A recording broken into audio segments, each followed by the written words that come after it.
Hey! This is JJ and Alex. I made a name for myself. I told you I won't be denied. As you wrap up your day, it's time to get your fix of the teams you live for and the sports you love. This is JJ and Alex, presented by G2G Bars on 97.5, the KSL Sports Zone.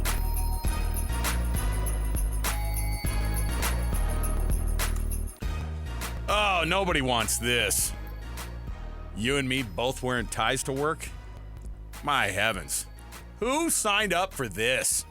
It's too serious in here today. Yeah, you know what, though? Jeez. I resent the fact that these cameras are up and we're not 100% operating on the cameras yet, because then I could prove to people that I clean up nice. All right? We'll have to take a picture. You always have social media, Alex. No, thank you. Well, come on in. It's JJ and Alex, 97.5, the KSL Sports Zone. Alex, Kiri, Jeremiah Jensen. And we appreciate you joining us on the program. Alex Napolis producing for us today. What's up, Alex? Everything good? Everything? Yeah, he's good. All right. Thumbs up from Alex. Oh, good. You got two Alexes. Too many Alexes, but you know what? We'll take it. We've got so many things to chat about today. We are absolutely. I'm ready to put my complaint into the powers that be television sports folks. ESPN punted the college football playoff rankings reveal until 6:30 tonight. I don't know if they assume that they're going to need extra time to come up with an explanation as to why BYU is number 11 in the college. I don't know. They went backward. You know why? I didn't see enough in Salt Lake on Saturday. So members of the committee didn't think it was a hold. I just could you imagine? What they should do is be like this. They should have their because I know for a fact that, do you remember that Mark Harlan used to be on that college football playoff committee? He was last year, What right? if he would have rolled it out and he sat down and they go, okay, can you give us an explanation why BYU was not in the college football playoff at the higher level? Well, I've got an explanation for you. That game was stolen from us. That's right. We won that game. Somebody else stole it from us. And he'd be like, oh, okay, enough said. So I'm interested to see how this thing rolls out, but that'll happen. Obviously, the full reveal is going to be tomorrow from us, at least. But tonight at 6:30, you're going to get the college football playoff rankings. Let's kick off our show. Our program brought to you by G2G Bars. All natural ingredients and no preservatives make the G2G Bar perfect for anybody who needs that quick, tasty, and nutritious boost. Let's jump into the top of the show right here, and let's get right into it. It's The Cut. Let's do it. It's time for the biggest story of the day. This is what made the cut with JJ and Alex on 97.5, the KSL Sports Zone. And, of course, this portion of the show brought to you by Trajan Wealth, your local trusted financial fiduciaries, 801-899-7600, or you can just visit their website, trajanwealth.com. All right, so here's the deal. The University of Utah, no rest for the wicked. Tomorrow, you're going to hear our conversation. We have our weekly dip in with Mekhi Bernard. And I'm interested to see. Now, we do have some things from yesterday that the University of Utah, their normal weekly dip in with the media about kind of where things are at here. And you have nothing to do except for just walk your butts right into Boulder next week and try to right that entire ship. And most of the people that I chat with, and you tell me, JJ, I don't see it this way because I still don't believe that Colorado has turned it all the way around. Just like I think that Vegas sometimes doesn't think that BYU's turned it all the way around, even though they're 9-0, right? Right. Why on earth should I believe that Colorado is everything as advertised? I don't think that they've had super impressive wins. I know that they beat Texas Tech last week. I know it's shocking that they put up 500 yards on the worst defense in the Big 12. They had to rally, by the way. They were down early. When it was 13-0, I went, holy cow, what's going on? This is exactly how I thought it was going to play out. I thought they were going to lose that game, and early, that's how it went. But give them credit. Since when does Texas Tech play defense? And then Iowa State, don't have any idea what those guys are going to be doing. But you go Colorado, Iowa State, and you go UCF if you're Utah. And frankly, I don't know if it's too much of a gut punch. Can you overcome what happened in Salt Lake last week? And it's not just the fact that you are struggling on your offense. I'm not sure what the Brandon Rose situation is going to end up being. I know that that's something that people are kind of looking around at. I heard PK talking about it today, and he's like, I'm going to find out a little bit more about what's going on, if Brandon Rose is going to end up being the guy or what. Yeah, I can't get into that. It's a lot of speculation at this point. There's some stuff going around, but we won't do that right now. And look, we'll let them make that announcement. We'll let Utah roll it out. They obviously wouldn't tell anybody anyway. Right. But you might end up seeing Isaac Wilson coming back in another situation where he's the second choice, and you don't know. But again, you have your best player go out in Brant Kuithe for the rest of the year. On top of all the things that this program is going through right now, pulling out of this tailspin, does it happen? Is the ability there for Utah to still be able to pull out of this tailspin and do it at Colorado? 100%. 100%. Last week, let's give Utah some credit last week. They gave BYU everything they could take. And outside of that controversial call, had that game in the books in their own building. And that would have been a massive lift for the players in that program. They played their guts out. I don't think there was anybody on that sideline, coaches and players, that didn't leave it all out there. It just wasn't enough. And now they've got another opportunity this week. You're playing a Colorado team that is ranked in the top 25, a Colorado team that is in position right now to make it to the Big 12 championship game. They control their own destiny with that. And their own destiny when it comes to the college football playoff.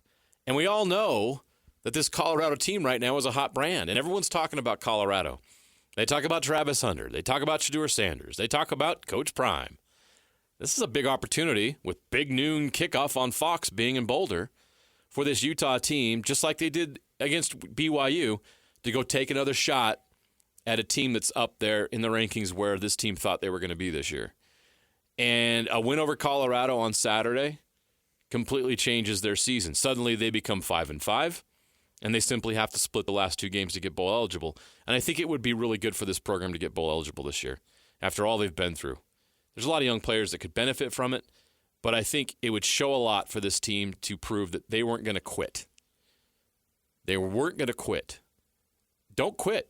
You've got a chance this weekend to knock off a ranked football team in their place. Let me go through Colorado's schedule, Alex. Remember they escaped that loss to FCS North Dakota State week 1? We knew that was going to be a tough one. Week 2, they went to Nebraska. They got worked 28-10. Oh, Mahomes light? Was it Dylan Raiola? Yeah. He's not playing it anymore, right? I think he got hurt. I think he broke something. Pardon me for not following Nebraska week in and week out. I have no idea. The next week, they went to Colorado State, and they won that game 28-9. Yeah, sure. Colorado State, not great, right? Baylor, they won that game by a touchdown. Baylor's mid, right? UCF, we saw them against BYU. Not great. They won that game 48-21 in a blowout. The good team, the ranked team they played this year, they lost to. They lost their only game against a ranked opponent, 31-28 against Kansas State. And I watched that game. It wasn't 31-28 close. Kansas State pretty much had control of that game, right? Well, it required a little bit of a comeback from Kansas State at the very end. But again, you get what I'm saying. Yeah. It wasn't like Colorado was impressive in that game. Kansas State was the better team, you could tell. And exactly. It was just like, a matter of time before they ended up and they running figured them it down, out. and they did. Arizona's not good. Mm-hmm. Colorado beat them 34-7. Cincinnati, mid. They beat them 34-23 at home, by the way. And on the road at Texas Tech, nice win. I'm going to give them credit for Texas Tech. Texas Tech, I think, is a good team, not a great team. Not a ranked team, not a top 25 team. But they had figured some things. I mean, it was a team that, when they beat Iowa State, everybody goes, okay, hold on a minute. Hold the phone. They played some decent defense. It's their best defensive outing of the year. And then they blew it against Colorado. But I get what you're saying. It hasn't been. It's not like that they've. It's not that they've gone through. Has not accomplished anything this year. It's not that they've gone through the gauntlet. Utah can't go over there, play their best, play their guts out, play the best they're capable of, and not come away with a win. There's no reason why they can't. Here's the thing, though, is that last year, after they had lost to Washington, and they went down to Tucson, and they got the doors blown off of them there against a team that they never lose to, right? That's what Colorado feels like is the team that they never lose to.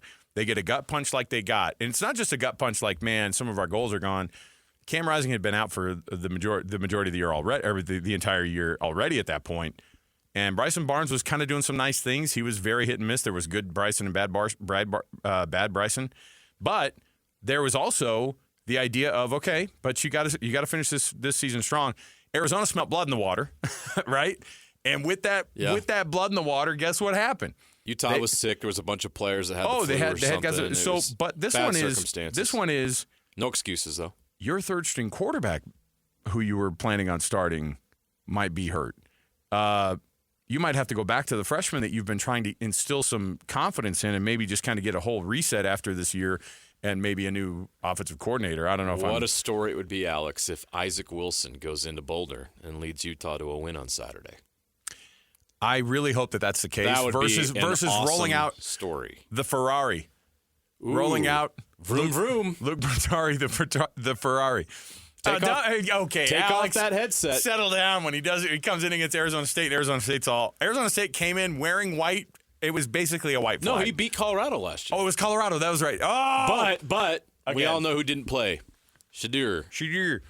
And by the way, Shadir is trying to make Travis Hunter didn't play in that game either. Okay, Travis Hunter and Shadur Sanders are trying to basically be 1 and 2 in the draft next year. Like, that's what their goal is. That's honestly what they're trying to go for. And they could do it if they finish a certain way this year. Uh-huh. If they go to the Big 12 championship game, which they're in control of their own destiny. Yes. You could see a BYU and Colorado Big 12 championship game, and we're laughing our way all the way down to Arlington. Just as we all predicted. I know, we're laughing our way to Arlington going, and Brett Yormark is into Club peeling off the singles. He can't even believe how blessed he's been to get Colorado and Coach Prime, who's going to be out the door taking that Dallas Cowboys job at the end of the year. I mean, my goodness, the storyline that comes with this, it's as good as it gets. However, I'm not sure still if Colorado's a very good football team. And here's Coach Whittingham, what he says about Colorado and their offense. Obviously, Colorado's offense has been something very, very potent the last couple of years. It's always been that defense that's been a question. They certainly have the talent. Here's what Witt said about that Colorado offense.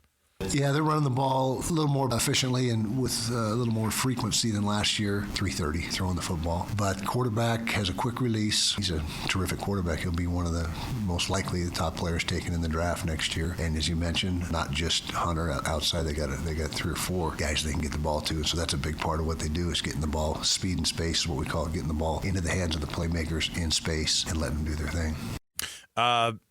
You've got fewer playmakers now, obviously, without tight end Brant Keithy. Here's what Witt said about the offense and why they struggled so badly against that BYU team in the second half. Didn't execute as well. The play calling was fairly similar as far as the ratio run to pass, maybe a little more run heavy than in the first half, but just didn't quite have the execution that we had in the first half. Didn't make the plays that we made in the first half, and so that was the difference offensively. So you had a couple things go on yesterday, and you had Witt address the media, Mekhi Bernard address the media, Freddie Whittingham Jr., who of course is who is the tight ends coach at the University of Utah. I want to get to his because Freddie's comments about the tight end room, because Keithy not being there is a huge deal, but obviously they have a lot of names in that tight end room. It's about who's going to be able to step up next. Well, I think that everyone steps up, but, you got Landon King, who kind of filled that type of role last season when Brant was taking a medical red shirt. You got Caleb Lohner, you got Carson Ryan. So we have the guys that have the pass game skills to be able to step up into that role. Who's going to get it into their hands? That's the biggest question.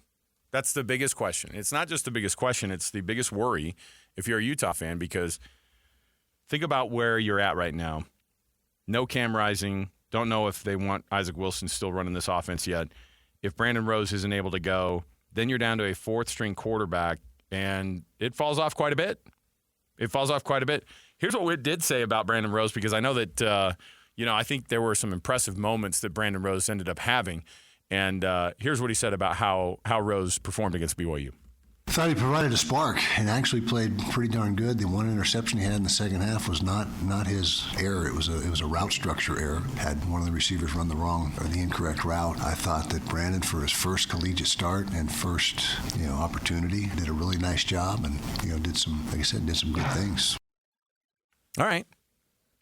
How about what Mekhi Bernard said about the guy who is in this? And that's actually one of the things that I can't wait to ask Mekhi about is like, hey, when Brandon Rose is in the huddle, what's the difference? What's the noticeable difference when he's in there? Here's what Mekhi said about Brandon Rose's performance. He played spectacular, threw a pick, but that was just miscommunication by the receiver and himself. But that's the only mistake I've seen him have. Other than that, he played a good game. He used his legs very well. He can run now, and he showed that, and his arm is spectacular. He was just going through his reads, doing a great job. I think he played excellent.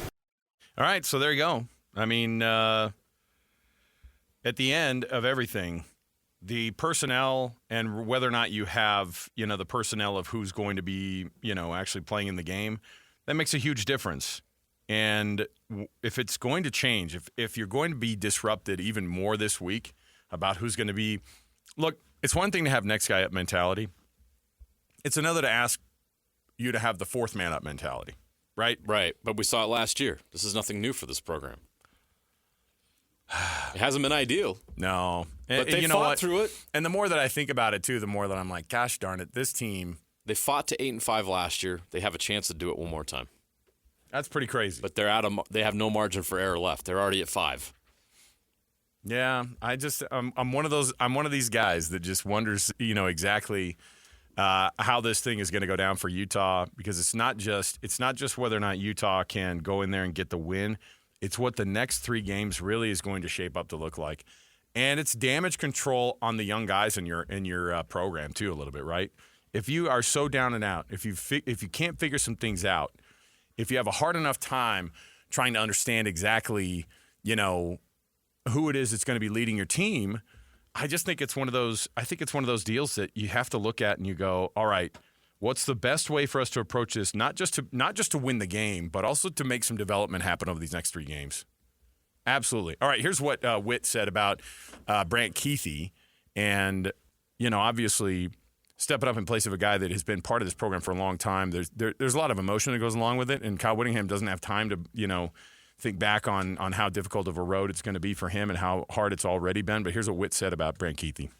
Well, Carson Ryan is a player that is right up there towards the top. And, of course, Bentley's been seeing plenty of time all season long. Landon King becomes more of a factor for us, as hopefully does our big tight end Caleb Lohner. Suga Taranga has had his role all season long, not as much as last year, and it's a little bit diminished since the beginning of the year, but he's another guy that will be in the mix. So we still have plenty of depth and plenty of bodies in that room and guys that can get it done. All right. And they're hoping those guys can get it done. Here's what you do know.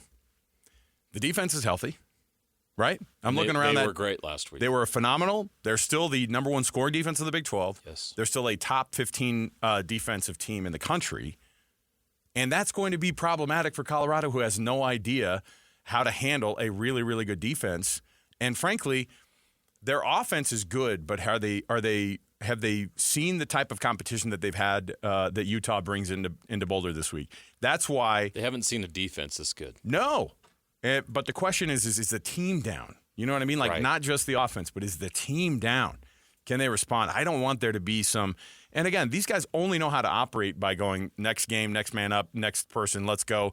You still have a massively disrupted defensive line.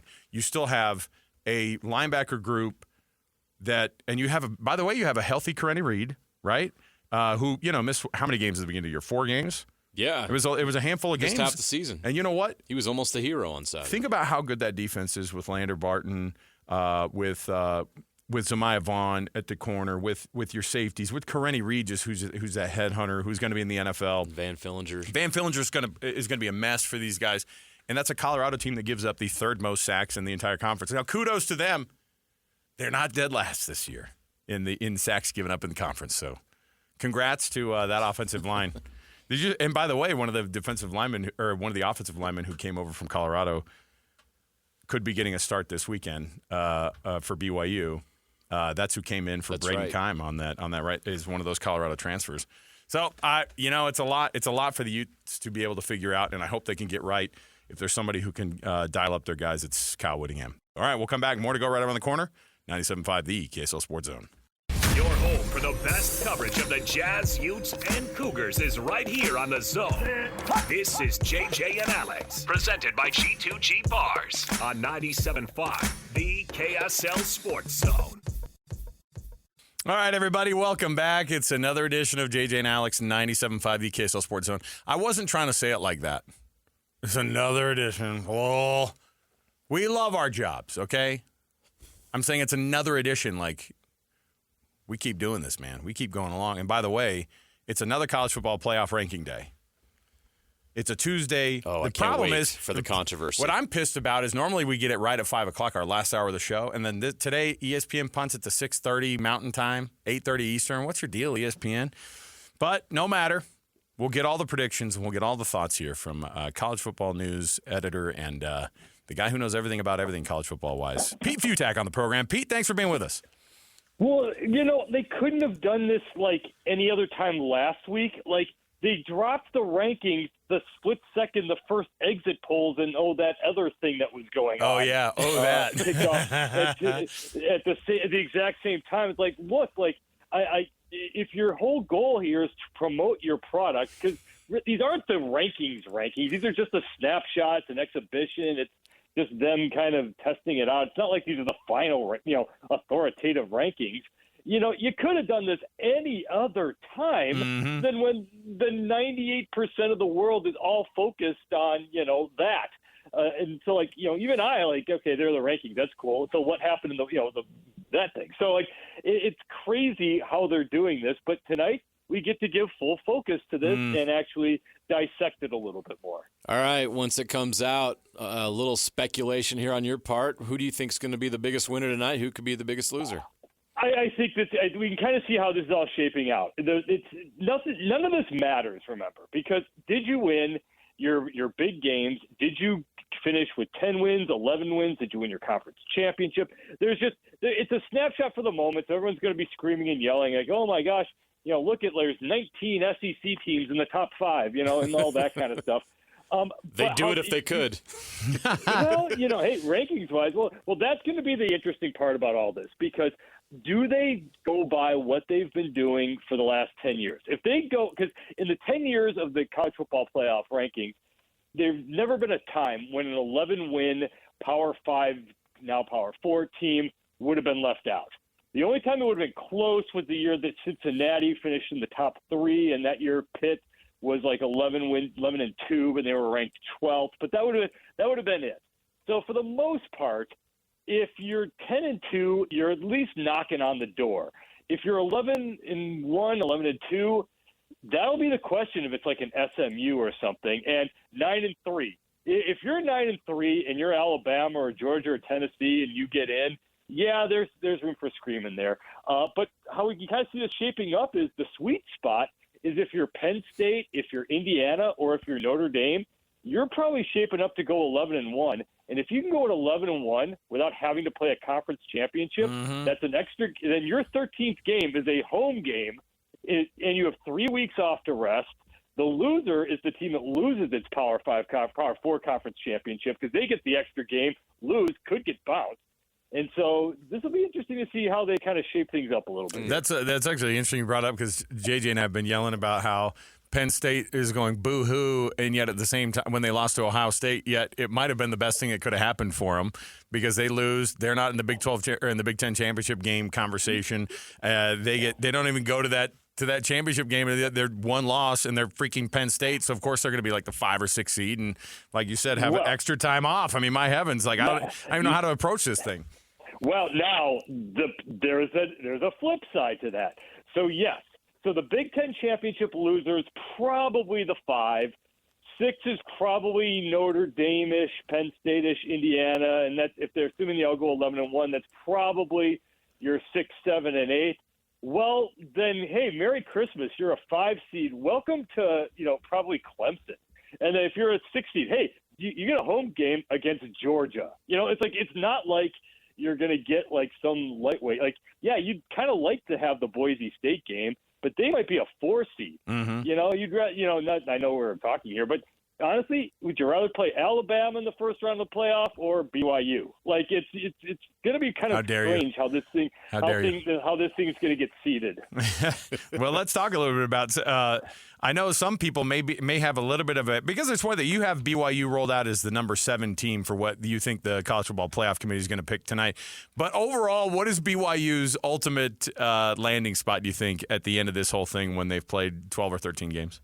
If they run the table, they're number 3 at worst, if not higher.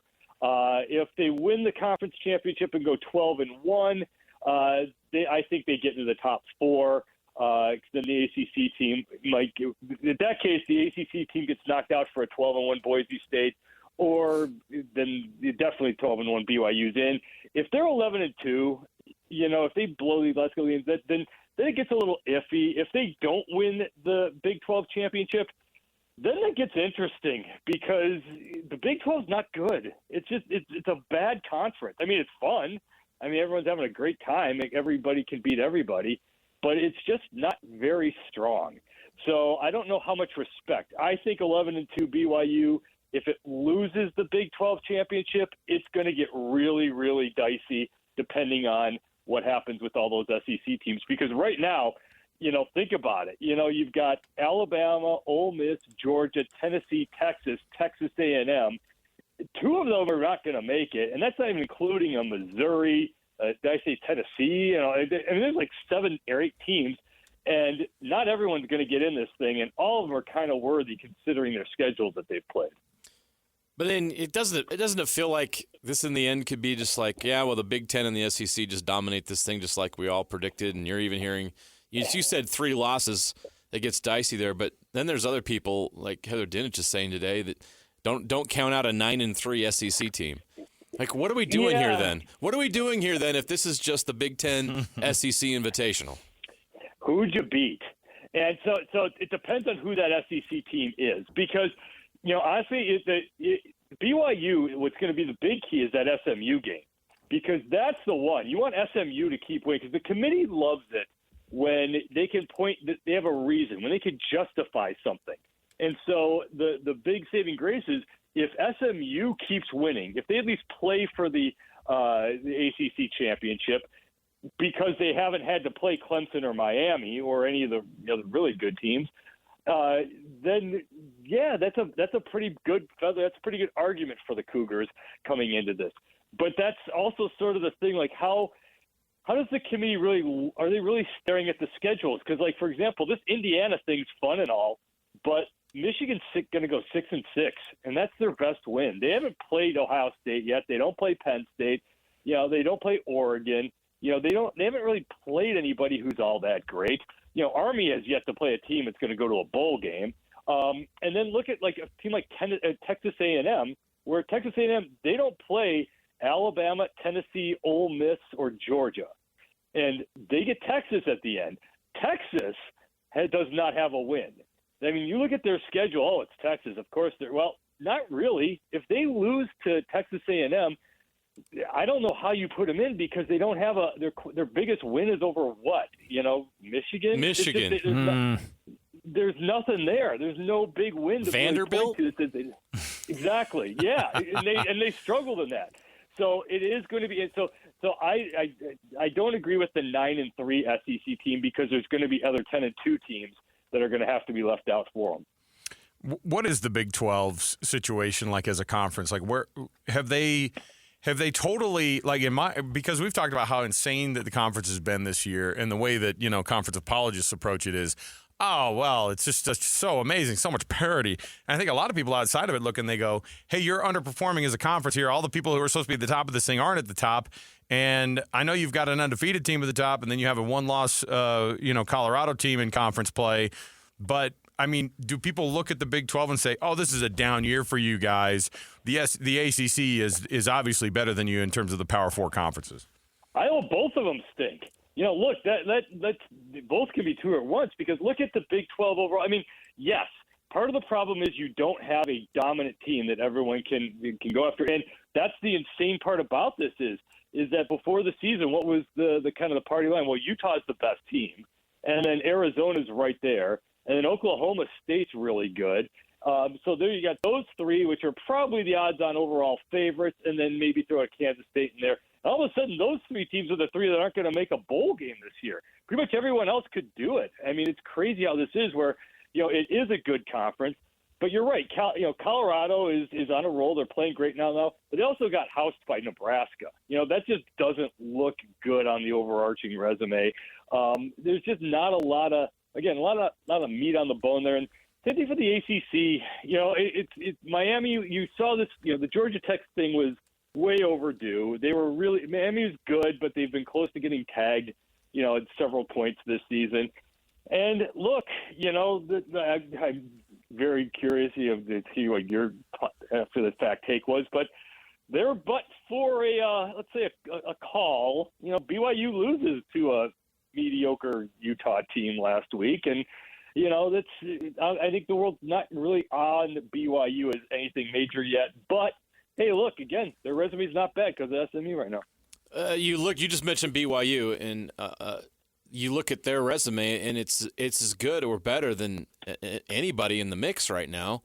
Yet, are they being dinged for having a couple wins where they had to pull it out at the end? And what is the committee really looking for here? Do you have to go and kick everybody's butt by 30 points like Indiana, and it doesn't matter your schedule? It just seems, Pete, like what are they looking for? What does the committee need to prove? Well, because BYU's resume is better than a lot of these teams that they're behind. Like who? Like who? Well, you just mentioned all these teams. Win? Like Texas doesn't have a top 25 win right now. True. And a loss. Okay, true. But BYU, okay, SMU, and what else? Kansas State. It was pretty darn good. They whipped Kansas State 38-9. Yeah, but Kansas State's okay. I mean, like, what else? I mean, but I could do the same thing with Indiana. I could do the same thing with Texas. I could do the same thing with Tennessee. Outside of the Alabama win. Here's the thing. You just named the three teams that you're dead on right on. Who's Penn State beat this year? Well, the difference being here that Texas still has to play Texas A&M. Tennessee is getting Georgia this week. Indiana's playing Ohio State. So, yes, on all three of them, but they still have a game that you can point to. Remember, I mean, I'm just arguing how the committee works here. Exactly. And how the committee's going to say it, like they're going to look at it and be like, all right, that's good, but I mean, SMU's the one. I mean, that's why you need SMU to keep it. That's the one thing that you can kind of point to. Now, again, as long as BYU wins the Big 12 championship, who cares? Your problem and your concern is if they don't. Then it's a problem. But look, if you win the Big 12 championship, you're in at the 3 seed at worst. Unless, of course, Boise State and Army run the table. No, Army, come on. Well, here's the thing. Army gets Notre Dame. Right. At the end of the whole point. If they beat Notre Dame, then that's it. Then we can start I taking didn't even mention Notre Dame, Pete, who lost to Northern Illinois on their home field. Yeah, but that was years ago. But they beat Texas A&M. They did beat Texas. See, here's the problem with this, too, is the committee, and again, I used to work with the committee in this group. I know how it rolls. They know college football now. Do they really do the deep? I mean, these are people with lives. I mean, they do stuff. So do they really do the complete deep dive? Now, to do the deep dive on Northern Illinois, that was the weirdest aberration of a game where they blew it. I mean, it's not like Northern Illinois was better, not that Notre Dame was bad. They only decided to run 24 times. It was like a historically bad coached game. However, Notre Dame's also beaten. They had the highest margin of victory in October, and then they just came up with another one. So, it's a great team that had a really historically bad day. So that's where there's supposed to be some subtlety and nuance to this, where you're like, yeah, you lost to Notre Dame. But with that said, though, if you look at the rest of the schedule, if Notre Dame loses to Virginia, Army, or a mediocre USC, 10-2 probably doesn't get it done. So 11-1, yes. 10-2, no. He leaves no rock unturned. He does have historical perspective, and his life is this. He's Pete Futak, College Football News. Yeah. There you go. Pete, we love having you on, man. We love the passion, as always. Great conversation, Pete. Love Appreciate it. And you know what? It's 3 weeks of regular season football to talk about for all of these scenarios to be totally moot points. It doesn't for us to all be proven wrong. So in the end, just win your conference championship, and everything will be fine. All right, Pete. Thanks, man. We appreciate it. There you guys. There you go. We'll take a break. We got a lot to digest on that, but we got to get out. We're way late. You know why? Because Pete Futak's fun to talk to. All right. We'll come back. More to go. 97.5 The KSL Sports Zone. Listen, everybody. Real-life hypotheticals to get your brain churning. As JJ and Alex ask, would you rather?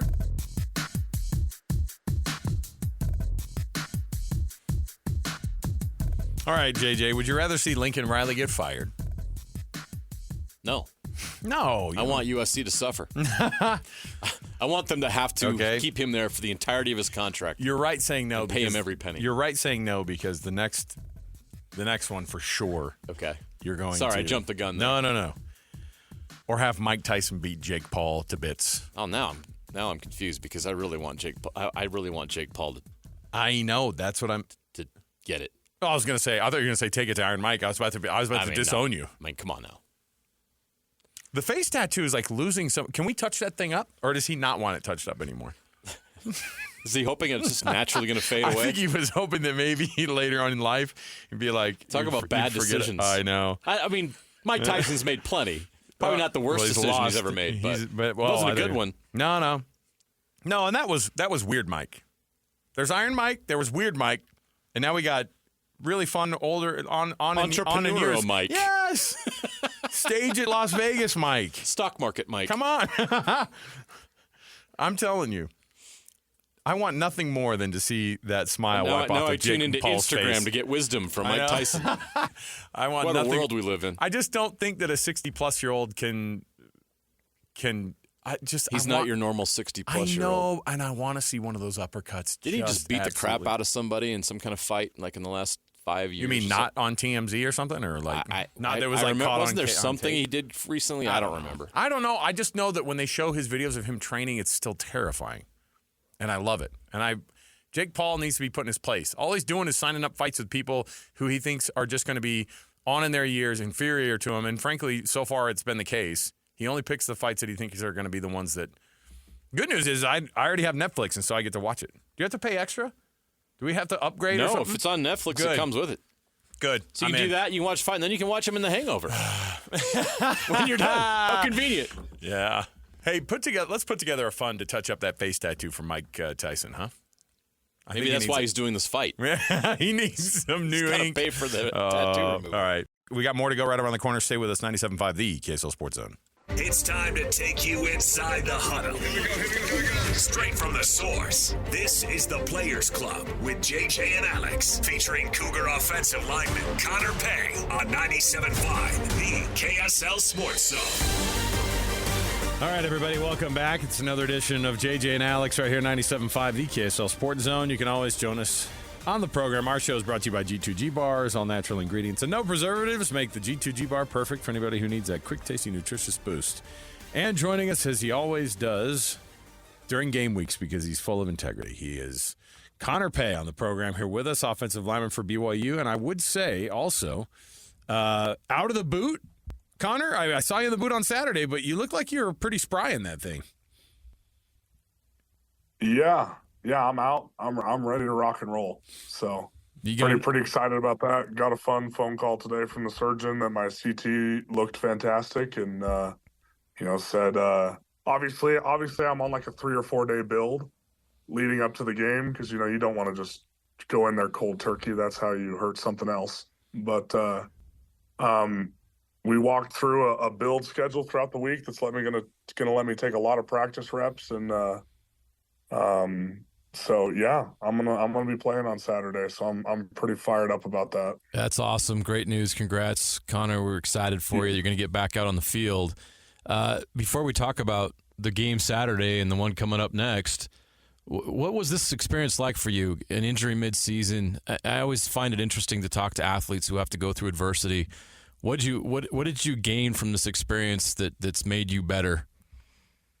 I think a lot of things, especially on the mental side, because I essentially, was basically just I basically just had to shift all my focus into helping Bruce and helping the rest of the guys, so almost like a third GA type thing. Just because if I didn't do that, I probably would have gone crazy. And so, it was nice, and that was kind of an outlet to be able to shift my focus to that.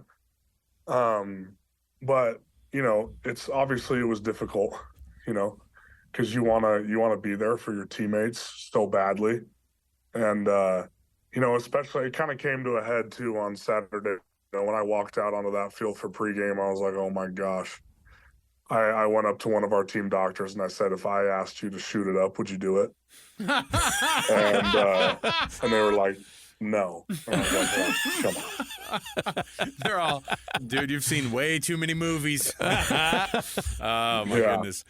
So obviously it was really challenging, but I'm thankful that I was able to have this other outlet where obviously I was still at every team meeting, out at practice every day, helping and doing all this stuff and doing extra film work with the guys on the O-line, and all that stuff helped me a ton. Well, give us some thoughts here. I want to know what the locker room was like after I mean, I didn't know that we could have seen a game that would have been in this regular season in the Big 12 that would match the insane ending to the Oklahoma State game. But will you please describe the situation in the locker room after that wild 22-21 win? I mean, gosh, I don't know if I'm capable. Well, the social media team released some videos. Right. I mean, I walked into the locker room because, like, obviously I was out there on the field. I wanted to soak it all in. So I was out on the field for a long time. And so by the time I got back into the locker room, obviously it's a pretty tight hallway and the locker room's not super big. And everyone and their dog thought that they could just go back to the locker room after the game. So there were a bunch of random people back there. And so I'm like stuck in the hallway and I barely made it back in time to hear Kalani talk to the team. And then by the time I actually got into the locker room, like that's when the music was started dancing. Batty was up on the lockers playing the drums with sticks he found somewhere. A bunch of people were standing on top of the lockers. Everyone's singing, dancing, just having a good time together. It's because obviously, it's a special rivalry, and so obviously that was a special win. I didn't know Batty was a drummer. Oh, he has He's the look, not. though. He's not. He can at least look the part. He was on Saturday and I said, night. You need lessons, bro. I said, you need lessons. And he was like, fine, come teach me. And I was like, oh, crap. Oh, man. Well, Connor, explain to us how BYU won that game, because you're looking at the stat sheet, you watch the game, you guys get 3 field goals from Will Farron, a 1-yard run from Jake Retzloff, and that kickoff return. Like, there was nothing easy about that win for your teammates. How do they keep doing this? How do you guys keep doing this, winning these games, finding ways to win, whether it's ugly or pretty or whatever? Well, I think the number one thing is we believe in each other and we don't flinch. Where it's like, yeah, things were not going well, but we knew that if we just settled down and played the way we were supposed to play, the way we knew we could play, that it would work itself out. Kalani talks all the time about manifesting. And that's what we did. We had to manifest, some positive plays for us in that second half, because they're a really good defense. They're a really good defense. They're the number 1 scoring defense in the Big 12. And this was the first game, I think, of the entire season where they came out fully healthy on defense. And so we knew that it was going to be a tough challenge for us on offense. And we played a little bit outside of ourselves in the first half. And I think we settled down a little more. Obviously, just too many mental mistakes overall. But, we did just enough. We made plays when we had to make plays. Connor, as you obviously coming back from that and trying to come down from that game to get ready for the next one, I was chatting with Hans Olsen, who does the radio on KSL News Radio, of course, on the weekends, and then does the show right before ours during the week. And he said the coaches got back, the buses got back. It was a party in Provo. Will Farron was crowd surfing. That was freaking hilarious. But you know what he said too? He goes, yeah, the coaches got back there, and then it was on to Kansas film, like immediately. How do you turn the page on an emotional type of win like that? Because that's not just beating Oklahoma State. That's staying 9-0, staying undefeated, going to 9-0, and likely moving up all the rankings this week. And what was the thought as the team kind of now has to shift into another crazy challenge this week? As Kansas is of course they're playing some of their best football they've played all season long and kind of living up to a lot of the potential their athletes have. Well, I think you just have to be able to compartmentalize. Where you have to be able to, like, hey, when you win it's hard to win in college football. Take Saturday night, take Sunday morning, enjoy it. And then once, I think everybody has this kind of this time, at least for me, that's how I do it. When it's, when I hit Sunday evening, okay, we're done. We're done with that last game, and I get my jump start on my film for the next week. And so I think, like you said, it was a super emotional win, but at the same time, we made a ton of mistakes. And so it's not like we can come back here, watch that film, and be like, man, we just played outstanding. Like, there is so much we need to fix. And so I think, coming back with that mindset of like, hey, it's hard to win in college football. It's hard to win in that stadium. Like, enjoy it. But now you have to watch that game honestly with yourself and your position group and realize that we made way more mistakes than we normally make on offense. And that we have to fix those. And so I think it'll almost add a sense of urgency for the guys this week, and just realizing like, hey, like we've got a lot we can get better at, and so especially with Kansas coming in, and like you said, they're playing good football right now, and they're fighting for bowl eligibility, and I think that honestly how the game went last week will kind of be a kick in the butt a little bit for some guys, to kind of reset this week and be like, hey, we got to practice better. We got to study better. We got to walk through better, so we don't put ourselves in that position again. It shouldn't be hard to get you guys focused on this game. You guys played Kansas last year, and we all know what happened there. I was there at that game. We got embarrassed. And how does that play into this week? I know you talk about every week you guys don't need the outside whatever, but obviously you guys want to have a better showing this time around, and there's some familiarity there. How does that help you guys, even though there's some change in personnel that you've had? This is only the second team in the Big 12 you played for a second time this year. So you're getting, everything seems new, but this is a situation where it's not. How much did that last year play a role in this year's game and getting ready for this game that has a lot at stake? Oh, a lot. And you said, like, we don't care about the outside noise. This isn't outside noise. This is man-to-man on the field. They embarrassed us last year. And so that's a little different. Obviously, like we owe them one. And, and guys felt that, how we just came out flat against them last year and just did not play well. And probably, if we're being honest with ourselves, we're outmatched a little bit in some areas. And, we kind of, obviously we're studying that game quite a bit, in preparation for this week, and you kind of watch it and you're just kind of just like, ugh, and it's,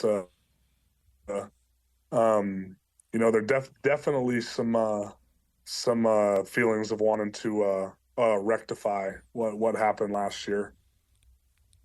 So what is it that you said? You said, well, we made a lot of mistakes. What are some things that you looked at and you went, oh, man, we got to get X, Y, and Z better? Like, what's the stuff that you guys inside your locker room and inside your team say you got to get better at? Well, a lot of it was, especially the challenges we had on offense this last game. While they are a really good defense and definitely want to give them credit for what they did, they're good players. There was just a lot of missed assignments, and things like that, where it's been uncharacteristic for us this year. To have MAs like that. And so I think that was kind of the primary thing, where it was like, look, like we went through and watched this game. It's like, yeah, we're glad we responded really well to the adversity and in a hostile environment, because that's what you have to do if you want to be a great team, is you have to be able to win in those scenarios. But it's like, we have to look at why we were in that situation in the first place. And it's because we made a lot of uncharacteristic mistakes, particularly in the form of missed assignments. And obviously, loud stadium, crowd noise, communications harder, like all that stuff plays a role, but at the same time, it's not an excuse. You're going to see a familiar face at that game. Jeff Grimes is now the offensive coordinator and assistant head coach at Kansas. Does that add anything to it? Is it maybe just from a fun standpoint or from a competitive level when there is that kind of familiarity as well? Yeah. I mean, let's see. I'm 1-1 against him as an opposing coach. You're keeping track. Well, I just had to think of it just now. I don't care that much. But, obviously, Coach Grimes getting hired was one of the main reasons why I stayed committed to BYU when I was in high school. And really, really enjoyed having him as a coach. As hard as he is on the players and all that stuff, and you may not think by the way he acts that he cares about you that much. but he does, and he helped me a ton my freshman year. I feel like he laid my foundation as a Division I offensive lineman that I've relied on, and, and so obviously it's fun to get to see him again and stuff, and I hope the defense takes it to his offense, and but no, there's not. I obviously like there's you want to beat the guys, right? And so there's a little bit of that too, but for the most part, it's more the result of the game from last year than anything else. As you start to get ready for this game this week, and now that you guys are going, I mean, this is game number 10. At this point now, the guys who were younger at the beginning of the year, they've got quite a bit of experience under their belt. If they were asked to, I think about guys like Bruce Mitchell and a lot of these offensive linemen that were asked to do things that were beyond, what maybe they thought they were going to have to do. But those guys and some of the other younger guys, what do you think the best experience has been for them? Like the best knowledge that they've picked up along the way in winning these 9 games? I mean, I think just seeing how the team has rallied with each other in adversity, and how when things aren't going well, the worst thing you can do is turn on each other. And I think that's a major thing that's different from this season compared to last season. And hopefully, the young guys are seeing that. But honestly, there's no substitute for, game experience. And so the fact that a lot of these young guys are getting to play quite a bit is just huge for their development as players overall, and for the depth of our team as we go into the back half of the season. And so I don't know if I could put my finger on one specific thing that's been the most valuable for them to learn, but I think just experiencing what it's like and what it takes to win overall. And then, of course, just getting that playing time is the most valuable thing for them in their development. You've had some cardiac wins this year, which has been a lot of fun. The entertainment value of this team is off the charts. That's great. Do you feel like you guys are due for one of those games where just everything clicks and everything works and you really take it to somebody, whether it's this weekend or next weekend? How close are you guys to taking this to another level? I think we are close. And I don't believe in that you're due for this, you're due for that. You earn it right during the week. And so I think we need to practice like we're going to go out and play like that. And then if we do, we'll put ourselves in a position to actually go do it. And that's easier said than done, because I felt like we had really solid practices leading up to the Utah game, and there was some adversity in that game, a lot of adversity really. And but I mean, and maybe the Holy War is just a different deal. Yeah. Probably belongs in a different category.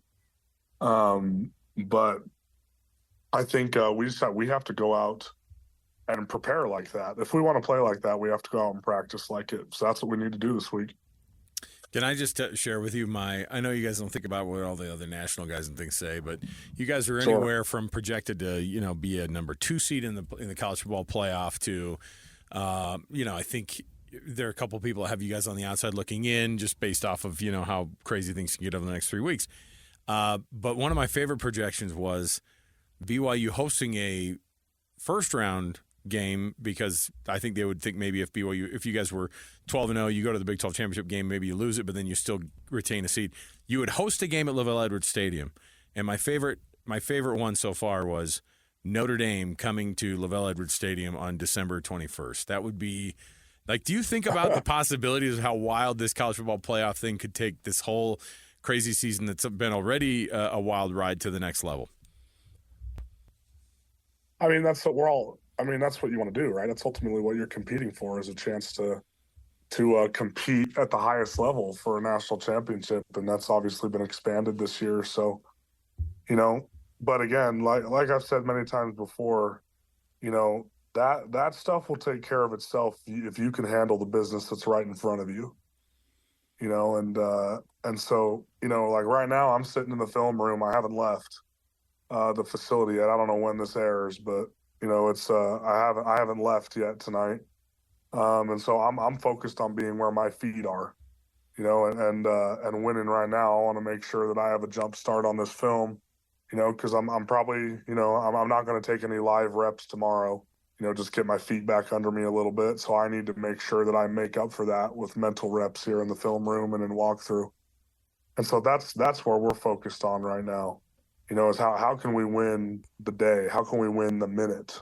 And it's and then everything else will take care of itself. Connor, another week in the books. We appreciate all the time you always take with us every week. We are really looking forward to you getting back on the field against Kansas, but probably not anywhere near the level of excited you are, man. We're excited for you. We want you to stay healthy, man. Yeah, I'm chomping at the bit pretty good.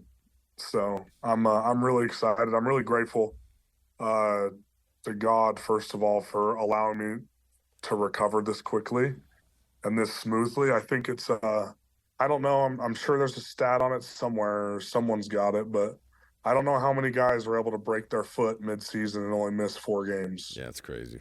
And so that's I feel really fortunate. I'm grateful to Elder Razband for giving me an apostolic blessing, and I have no doubt that played a role. And so now that I got the official confirmation from the surgeon, I'm able to start to progress towards the game on Saturday.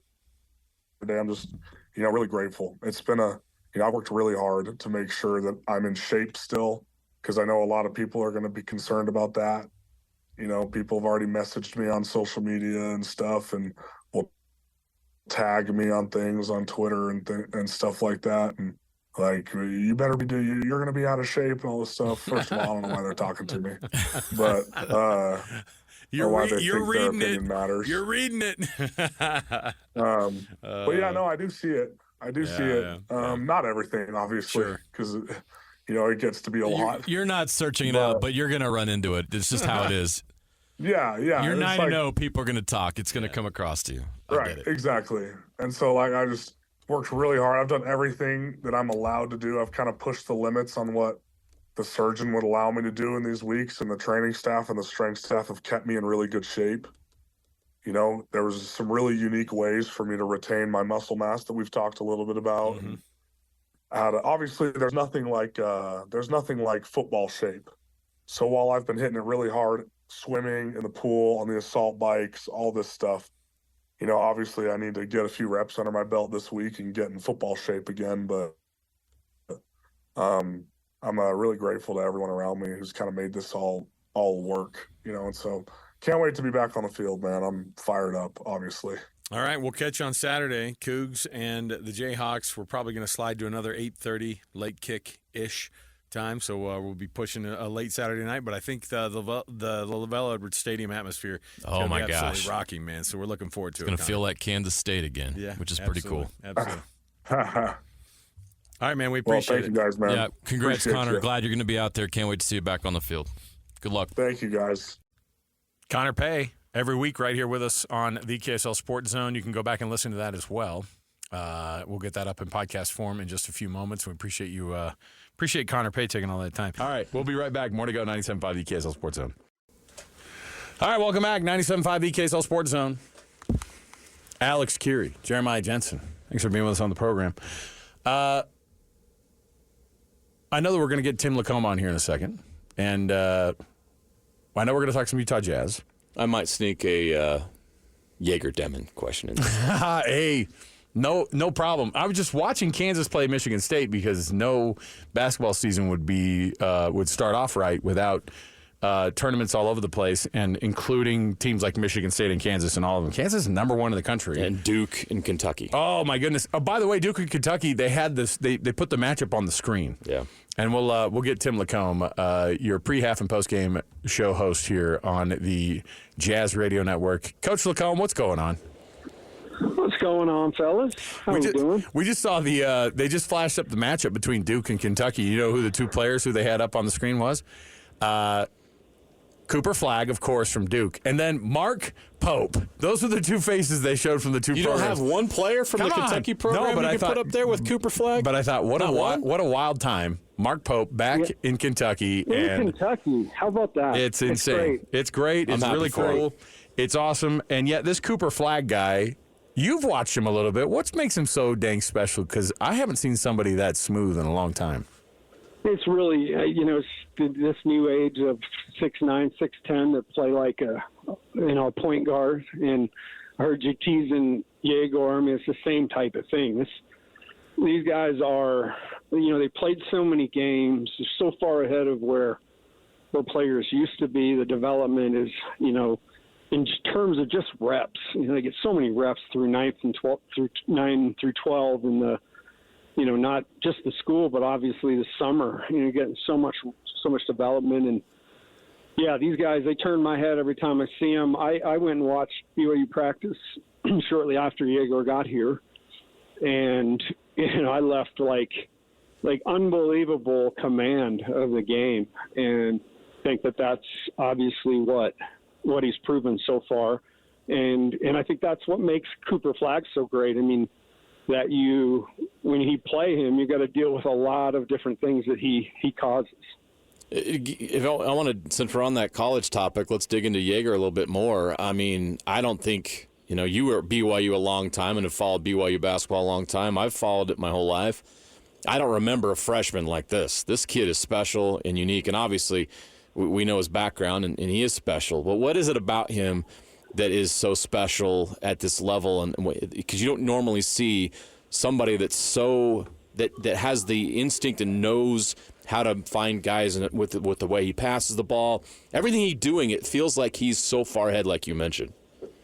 Yeah, and that is, I think, what makes him so fun to watch. I heard a lot of people mistakenly say, well, BYU's going to go get these young guys, like everybody else, and these high-level guys, and it takes a while for them to get it. And, I mean, the minute I watched him take the floor just in that practice and the way, again, that he commanded things, totally understands, the things you're trying to drill into your young guys' heads all the time. You're trying to drill in execution, consistency in terms of effort, and in terms of making the right reads offensively, being in the right spots defensively, having a physical chippy edge to you, and all that plus understand time and score, understand you're so many things you're trying to do on the fly with young players.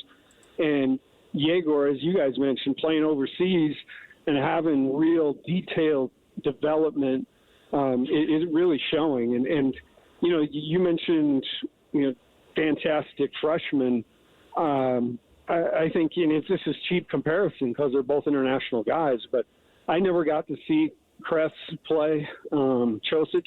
Yeah. But I got to hear from and talk to a lot of people through the years who did, and guys that played with him. And that's what I kind of like in the things that I see Yegor doing to, the likes almost an awakening of Cresso.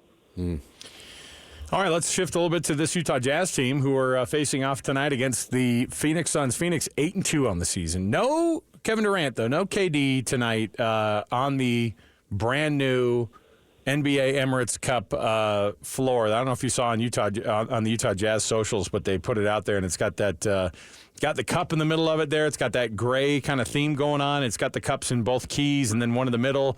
It's a unique look. And are we bought into the NBA Cup yet? Are you there yet?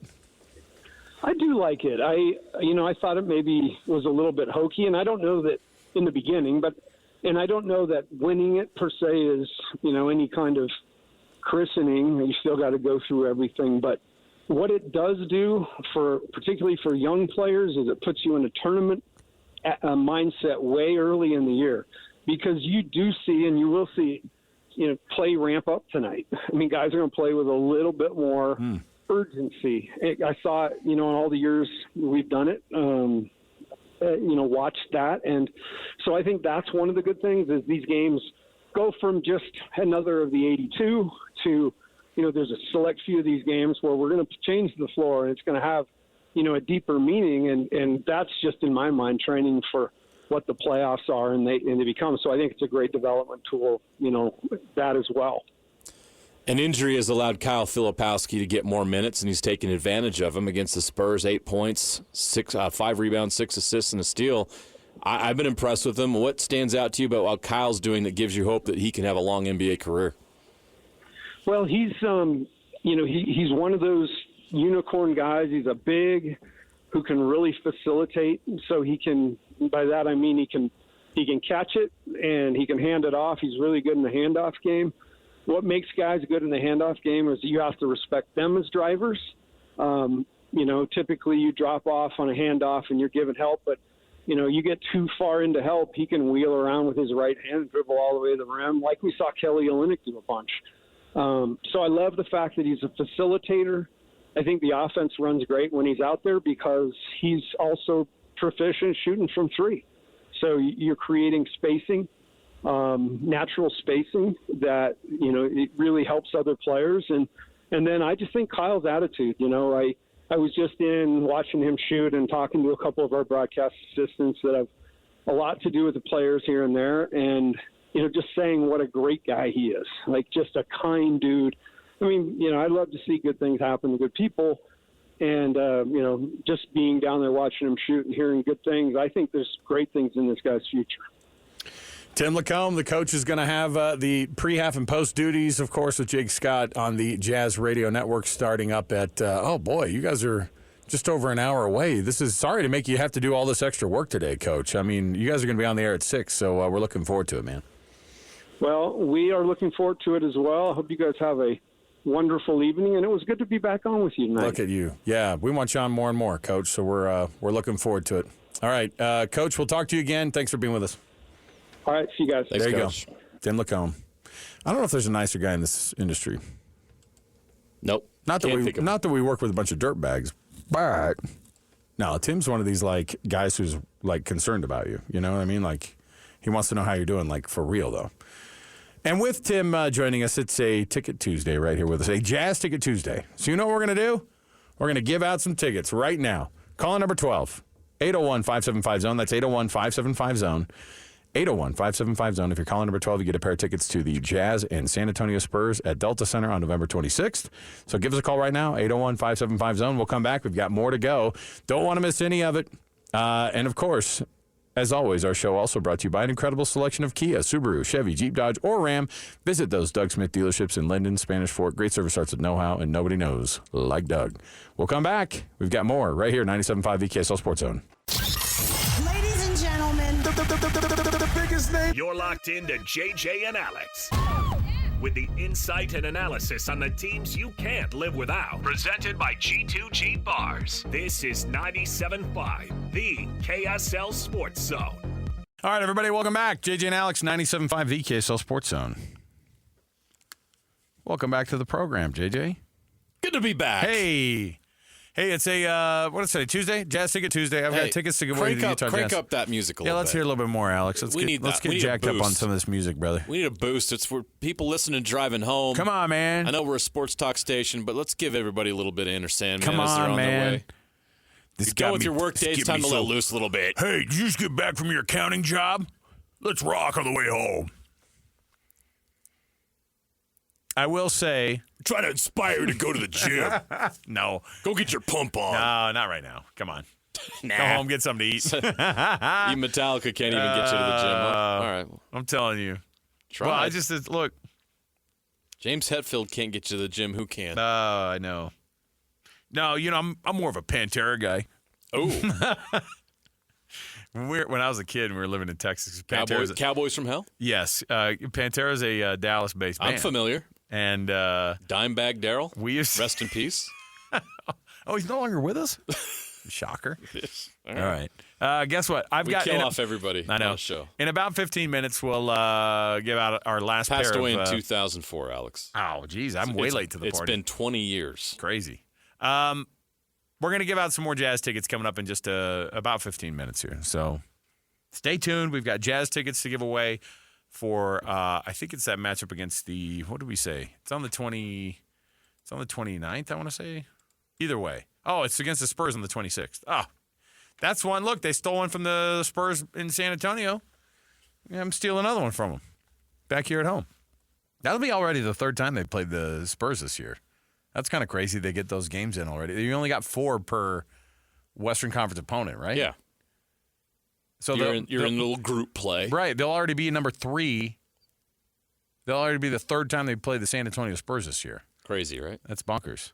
But we'll give away the six in just a moment. Hey, so the college football playoff, I know you were probably thinking to yourself, because at this point, last week, we already had the first set of rankings. So ESPN is doing something funny this year. They're kind of just being mobile with their basketball schedule. I'm assuming after this basketball game is over is when we're actually going to be seeing the college football playoff rankings roll out. So they wanted to make sure they got in Kansas versus Michigan State. So that's going to be a 6:30 reveal.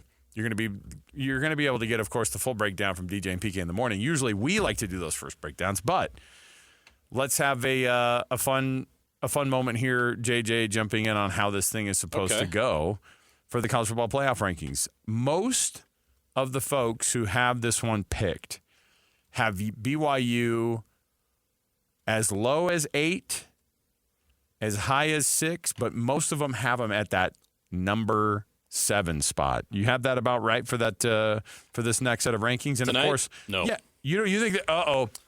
I'm just going to prepare BYU fans for what's about to go down here. Here comes some disappointment. An hour and 15 minutes. What do you have? Let's go through this real quick. Okay. So Oregon's not going to move, right? Number 1.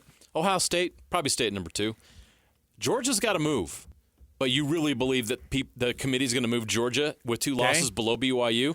No. From 3, so you don't think that they'll free fall? No. More than so you think do you think they'll be 7? Do you think they're going to be the number 7 team? Like, where do you put Georgia with 2 losses, though? We'll get there. All right. Number 4 is going to drop. That's Miami. Now, Miami's going to drop like a rock. You think a 1-loss Miami team is going to be behind BYU then? Yes. Okay. Because they have the 1 loss and they have no top 25 wins. They should be behind BYU. But like I said, there's some teams that won this past weekend impressively that are going to jump up. Georgia, by the way, has 2 top 25 wins.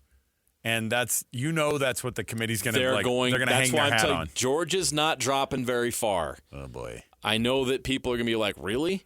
Yeah, listen, hear me out. Texas is going to move up. Texas will move up to that number 3 spot. I know that's crazy, right? That doesn't make any sense, but that's going to happen. Penn State will move back up. Probably up to number 4. Tennessee will move up. Probably to number 5. Indiana.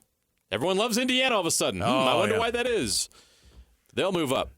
What, probably 6 or 7? I bet they'll be at 6. Okay. I think they should be at 5. Where do you 4, put Georgia? Because you can't. Can you rank Georgia ahead of give me the teams, 2 teams that have beat them? Okay, give me Who's beat Georgia? Alabama and Ole Miss. Guess who's going to move up to the 6 or 7 spot? Don't tell me Alabama. Yes. Because it's been long enough since they lost their game. Everybody has SEC amnesia. They blew out LSU. It's a real thing. At LSU. That's a real thing. No one cares about. They don't want to remember those bad losses. Heather right? Dinich of ESPN is going to come on the show tonight and tell you, don't count out any 3-loss SEC teams. No, she won't. Yes, she will. She said it today already. Ugh. So I believe that Alabama, Georgia will stay ahead of BYU. Alabama must move up. Guess who else must move up? Ole Miss, who beat Georgia. But what number was Ole Miss going into last week? 16. Okay. There's no way they're going to go up. Can you rank Ole Miss that far behind Georgia? You'd have to drop Georgia into the teens from number 3. Who are Ole Miss's 2 losses? Because I think they lost to LSU. Kentucky. Okay. And LSU. Okay. Who did LSU lose to this weekend? They got their butts handed to them by Alabama. Which is why Alabama's going to shoot up the college football playoff rankings. Eye test. They passed the eye test this week. We had to move them up. Did you see what they did to LSU? They absolutely crushed LSU. Hey, who's LSU lost to this year? Oh, well, that USC game was week 1. It's a week 1. Y'all saw Miller Moss. Y'all saw Miller Moss before he fell off. No. They replaced the quarterback. USC is going to be just fine. Gosh, I guess you're going LSU, full. I guess you're going full LSU's a good Tuscaloosa. football team. LSU has just lost 2 games. They're a good football team. You just went full Tuscaloosa McDonald's coffee group in the morning. Roll Tide. I'm telling you. So Who now knows we get into where BYU's at. Oh, BYU no. will probably be 10 or 11. Come on. And here's the other problem. 10 or 11. They're number 9 right now. They're number 9 right now. BYU is 9. With wins over college football playoff ranked Kansas State, who didn't lose this last week, so they'll be probably in that 19 or 20 range. And then SMU, of course, who's 8-1. Alex. SMU is they were playing G5 football last year. I mean, we really believe in SMU. And then Kansas State, like Big 12 is down this year. The Big 12 and the Mountain West, there's not a big gap there. Oh, so boy. There's not a big gap there. Wow. And like what am I supposed to believe in the Big 12 this year? So I mean, top 25. I mean, they got to rank somebody, right? Wow. They're not top 10. So they don't play Alabama. I love how you turn a little bit into Boomhauer. So, you're going to win that football game, man. I know Texas and Penn State don't have top 25 wins either, or Miami. Oh my gosh. BYU is going to drop, and Notre Dame is actually a threat to move ahead of BYU, but they will probably not. But they're going to move Alabama and Ole Miss up, which is going to push BYU down 1 or 2 spots, and Georgia's not going to leave. Miami moving down could move BYU up a spot, but then I said Ole Miss and Alabama will push them down too. So I'm predicting BYU is going to be 10 or 11, possibly even 12, because they are going to reward Ole Miss and Alabama for what they did this weekend. Oof. And completely ignore everybody else. Boise State is going to take a knock. Boise State only won by a touchdown. They're going to take a knock. And Utah, and let's get into BYU, Alex. BYU found a way. Won the rivalry game. Throw out everything in those rivalry games. But you know who's not going to throw out everything in those rivalry games? The committee, because they don't know anything about that rivalry, and they don't care. Utah's 4-5, and everybody knows about the holding call. So they're going to be like, BYU, they needed a holding call to beat Utah. BYU, I mean, you even heard the Utah ED. That they stole that game from Utah. They stole it. We got to stop the steal. Wow. We got to stop the steal. So there's only right thing to do is to knock BYU for trying to steal that game. A 9-0 BYU team who is one of 3 teams who has won 2 top 25 games this year. And we heard early in the show, you already heard Pete Futak from College Football News, who doesn't live and work in this market. If Pete made the case, you don't think the people in that room are making the same case? Makes me depressed. I know there was BYU fans that got mad. They let us know on Twitter. They didn't like it. It makes me depressed, but I will say I have a little bit more of a bright outlook on this thing. I think that a 2-loss Alabama team, I think that Alabama or Ole Miss, out of those 2 teams, I think Ole Miss is not going to be ahead of BYU. But I could see Alabama being put there. You have 3 2-loss SEC teams that the committee is going to want to put in the top 10. Where do you put them? I still put BYU up there. You can't. And BYU is going to feel that tonight. If BYU beat Utah 40-0, they'd have a better case. No, there's no. So here's what you got to do if you're BYU. There's no way that they would just be. Here's what you have to do if you're BYU. Sorry, Kansas, but BYU is going to have to absolutely boat race the Jayhawks on Saturday to make their case. Wow. I think the committee wants to see BYU actually beat somebody by more than a touchdown. Man. Even though they've done it multiple times this year, but they really need to see BYU starting to do what Indiana's done. Because the only reason Indiana's up there is because they've done just that. Does Indiana get knocked for only beating Michigan by 5? That's the thing. What's the difference between what Indiana did this weekend and what BYU did this weekend? So what's Indiana was at home. What's Michigan's record? Michigan sucks.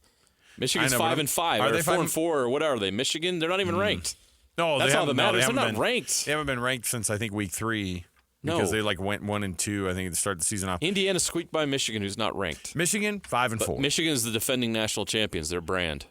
And by the way, they're in the Big Ten, and yes, they are a big brand. I just think that the committee. I think the committee's going to wait for this thing to shake out. The entire top 10 tonight is going to be made up of Big Ten and SEC teams. Not one outlier. Not one. BYU will probably be 11. There's no freaking way. They go down 2 spots. Right no, I'm preparing you for it right now. Hey, BYU fans, don't listen to JJ. All right? They're going to put BYU at 7. That's not JJ saying anything right now. Unless JJ's he's not on the committee. This is the guy that goes to the coffee shop in Tuscaloosa every Saturday. There's no JJ in the committee. He's there on Monday morning Talking with the fellows at the coffee shop in Tuscaloosa. Alabama AD Roscoe P. Coltrane. Roll Tide. Roscoe P. Coltrane. Coo. Oh my goodness. I think didn't they have the way they went through Dodge. Was it the Challenger or the Charger? It's a Dodge Charger, right? The way they went through those Dodge Chargers, where they would just because every jump that they had the that Confederate flag painted on that it. Car Imagine producing a show today. Can you imagine? That car, every jump that you saw in that show in Dukes of Hazzard, the car was ruined immediately, right? It was awesome. But you would see, the cutaway was they hit the dirt right and then they peel out, keep going. Just the good old boys. Head on over to Cooters. All right. Can you say that on the radio? Well, it was an auto shop. Stop it, JJ. Get out of here. You get an email from the bosses, Come on. Alex. He worked an auto shop. How Careful dare you? there. Oh my goodness. All right. We'll take that break. We'll come back. We got our NFL roundup, our NFL Blitz right around the corner. Stay with us. 97.5 the KSL Sports Zone.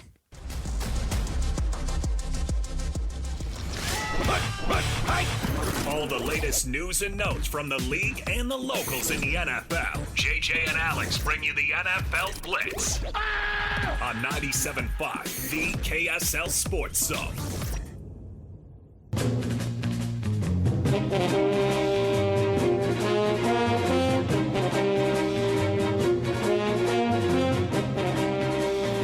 All right, everybody, welcome on in. JJ and Alex, 97.5 the KSL Sports Zone. Alex Keary, Jeremiah Jensen. Guess what? I got one more set of tickets to this Utah Jazz and San Antonio Spurs matchup on the 26th of November. You ready? Here we go. It's a Jazz Ticket Tuesday. Caller number 12 gets those tickets right now. 801-575-ZONE. That's 801-575-9663. 801-575-ZONE. You get that pair of tickets to the Utah Jazz and the San Antonio Spurs at Delta Center on November 26th, courtesy of the KSL Sports Zone. Update to the rivalry game on Saturday night because we can't just have it be normal. No. There has been an arrest made if you saw the video of the BYU cheer coach who was hit with an aluminum water bottle from the stands. Apparently she got knocked out. She was attended to pretty quickly. She grabbed her face when she got hit right in the face and went down. And they have been able to identify the person who threw the water bottle, and that person is now arrested. So, got cameras everywhere. It's 2024. And got to be decent people. Now, the University of Utah made sure to mention, the U of U police made sure to mention that person does not attend the University of Utah. 18-year-old who threw the water bottle, arrested, and I don't know what that's going to look like. I don't know what they charge him with. I don't know what he's going to end up getting, but bad deal. Bad news. Can't take the rivalry that seriously. You got to rival right. And I'm not being facetious at all. Like, this is why that program and that campaign started, is to avoid incidents like this, because emotions are high at the games. And especially Saturday night when there's a controversial call that not everybody in the building agrees with. Like, you got to keep your composure. You can boo, you can get upset, but don't hurt anybody. But we don't need anybody hurt at a college football game. It's not good for anyone involved. Yeah, it's a bad deal. You know, when I first saw the thing, it was like, hey, we need help identifying somebody who threw this water bottle because it hit the coach. And I think even she posted on her socials like, hey, I was knocked out by a water bottle on Saturday night. Yeah. And we're trying to figure out who it was. And anyway, they found out who it was. And they were able to run him down, and they arrested him. So there you go. If you're wondering if you want to do that kind of stuff in the future, don't do it. It's not real difficult to run you down. Okay? All right. Monday Night Football, the Dolphins were able to avoid the full Florida sweep. I was praying for that. You know what I mean? Like, why?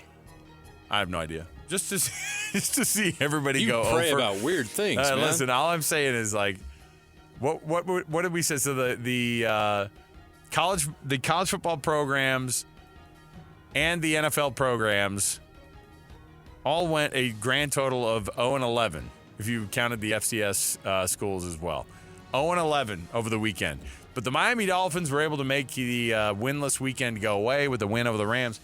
I was shocked, frankly, to see that offense got going a little bit. And more interestingly, I was shocked that the Rams at home weren't able to do more against a Dolphins team that had been against the ropes a little bit. You got Puka Nacua and Cooper Kupp, and you can't get the ball in the end zone?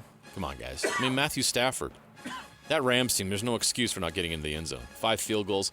If you score on just one of those possessions, and especially 2, in the end zone, you win that game, and now you're 5-4, and you're right in the thick of that NFC West race. Now they're back there with the Seahawks.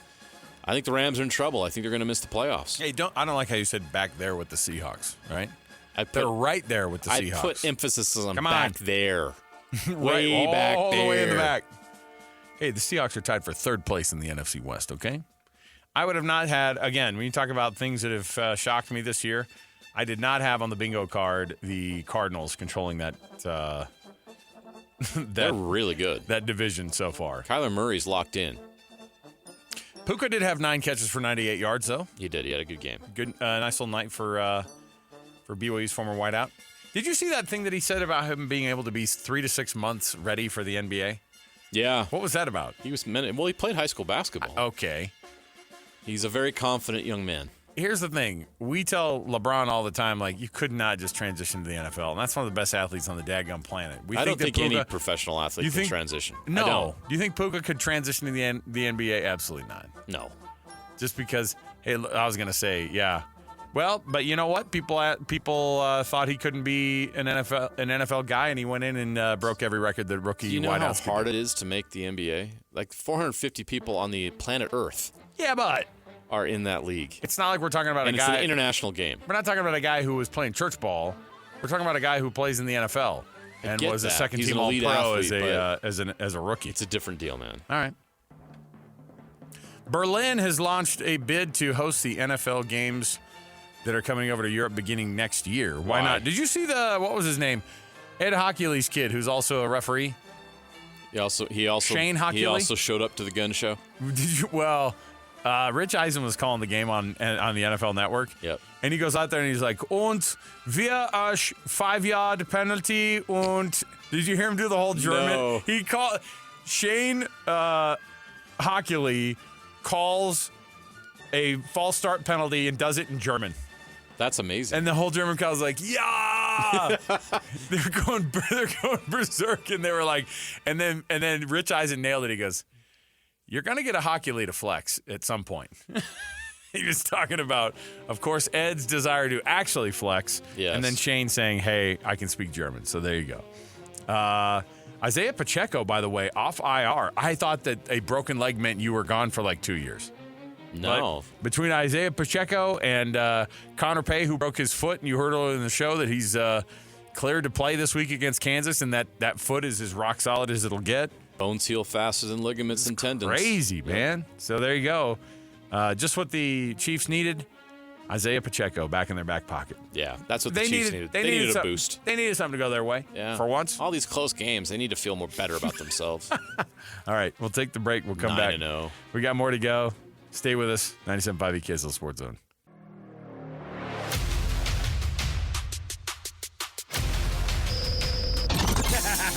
Wrapping up the hour with our picks for the best and worst moments on today's show. As JJ and Alex want to hear your best and worst of the day. All right, everybody, welcome back. It is JJ and Alex, 97.5 KSL Sports Zone. Hey, best and worst. You know what that means? We're approaching Jazz pregame. We're approaching, the end of our program today. Yeah, no JJ. Kevin Durant tonight for the Suns. Oh. Bummer. Calf injury. Didn't make the trip. Might only win by 22 then. We are kicking off the NBA Cup, which is exciting as we talked about. Is that a tournament game tonight? A tournament game tonight. Come on. We're all in. Go get that NBA Cup, Jazz. Wouldn't that be something? Do prices go up on NBA Cup games? I hope not. It's still November NBA, which is very different than April NBA, right? And you get to see the cool court, I guess. I don't know. Oh, we got the gray one over here. Yeah. I think we got shorted on that. Whenever college teams do that gray court, I know that everybody's like, "Oh, look how cool the Oregon court is." I hate it. The one with the trees around the outside? Yeah, it's just bad. It's a bad look. So don't give me blue turf. Give me a regular basketball floor. I don't know. Maybe that sells more seats. They did put out the graphic of, hey, here are all 32 teams in there. Have you ever gone to a basketball game, man? I can't wait to see what the court looks like. No. What is it, monochrome gray? Gosh, I hope so. Not easy on the eyes. I hope so. All right. Best and Worst brought to you by the family of dealerships across the Doug Smith family. Doug Smith family of dealerships, Subaru, Chevy, Jeep, Dodge, Ram, and now Kia, of course, in Linden. Go check it out. It's all courtesy of the folks at the Doug Smith dealerships. Nobody knows service like Doug. Go check it out. All right. Best and Worst. I feel bad rolling this one out as a best. I don't really. USC has just been dinged. Did you see this? No, what happened? Oh, they got fined. You know why? They got Lincoln Riley is in trouble? Listen, USC football placed on 1 year of probation, fined $50,000 by the NCAA for coaching violations. So they exceeded the number of countable coaches by 6 for two academic years. USC placed on that year of probation, fined $50,000. The NCAA, I love how the NCAA is all, can we flex on something? So there are two people I hate in this story, USC and the NCAA. I don't know which one I hate more. But I will say this. If you're USC, if you're on the board at USC, how on earth can you look at and Lincoln Riley and go, bro, you were actually, like the cheating part, schools don't care about. Yeah. It's the cheating and not winning part that is questionable, right? Nobody cared that Michigan cheated last year. No, because they're like on their way to, Ohio State did. The Ohio State Jim Harbaugh will be suspended next time he coaches the college game, though. Oh, my, good. Don't let him on campus to walk out there with the captains. He's like, I don't care. You're welcome, Maize and Blue. And that's how he's going to be remembered. Lincoln Riley, so far, is going to be remembered as being a massive failure at USC, right? And placed on probation, you cost your school money. Well, $50,000. That's the penny in the water. They got all that Big Ten money. They'll be fine. So they exceeded. You had too many actual coaches, and you still can't coach these kids up to win football games. It's ridiculous. Good job.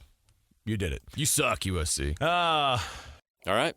Well, we're about less than 2 minutes away from the pregame show for the Jazz. So Jake Scott, Tim Lacombe are standing by here to get you ready for the Jazz. The NBA Cup tonight. Group play begins for the Jazz. They're going to take on the Suns. Kevin Durant will not play tonight. Kevin Durant has a calf issue, and when you've had an Achilles injury, you panic a little bit when you got a calf. So he's resting that thing. He will not be here in Salt Lake. So it's an opportunity for this Jazz team that we know. Look, they're not going to the playoffs this year, but wouldn't it be fun to see them make a run at the NBA Cup if they're not going to be able to compete in the playoffs? So this is an opportunity to see this Jazz team in a very competitive situation, a competitive environment, though the Jazz will be short as well. Walker Kessler is not going to play in this game tonight. More opportunities for some other guys on that Jazz bench to step up. You'll see a lot of John Collins obviously coming off the bench playing that small ball 5. So there's opportunities for the Jazz tonight to, play in a competitive, interesting situation that they may not get to later in the season. So Jazz, of course, coming off that win over the San Antonio Spurs. Jazz have 2 wins now on the season. They'll be gunning for number 3 tonight. Jazz currently last place in the Western Conference, which is exactly where we probably all thought they would be at this moment. But a chance to get a win tonight in Group Cup play as they take on the Phoenix Suns. Again, Tim Lacombe and Jake Scott will have pregame coverage. David Locke will be on the call at 7 o'clock. But check out Jake and Tim as they get you ready for tip-off coming up at 7 p.m. Jazz and Suns without Kevin Durant. The NBA, another reason why you can go out there tonight, go check out the court. A gray court. I don't know. For those of you going to the game tonight, go check out the court. Let us know what you think of it. But everything's kind of a little different, a little fun tonight for the NBA Cup, Jazz and Suns coming up. All right, for Alex Curie, for Alex Napolis, who's in the studio right now, and Jeremiah Jensen, we'll see you tomorrow. JJ and Alex, 97.5, the KSL Sports Zone.